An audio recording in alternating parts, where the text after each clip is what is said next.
So, good afternoon. So, may troubleshooting tayo na XRM 125. So, yan, bagong palit ko lang yan ng black 54. So,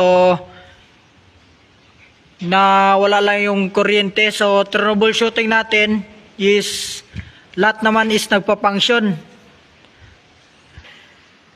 So, dito yung stator natin, tiningnan din natin is okay naman, and then yung CDI.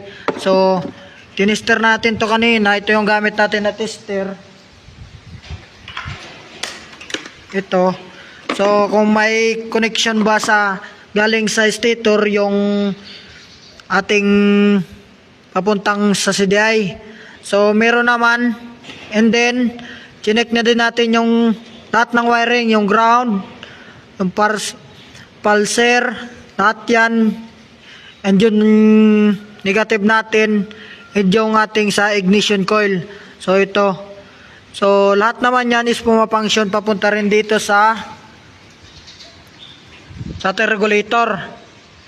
Lahat naman yan is pumapunction papunta, ay galing doon sa CDI papunta sa regulator. And then, dito na check din natin, and ito pa ang isang problema, yung putol may posibleng nag-ground din dito.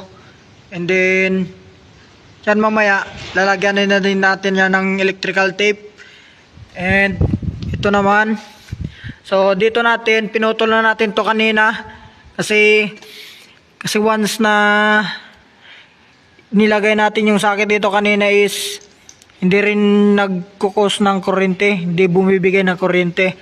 So, ang ginawa natin is dinirect na natin. Ito yung nagiging isang sanay na problema na hindi natin na tingnan muna kung pwedeng direct muna. So, ito pala yung sira, yung ang ating susian.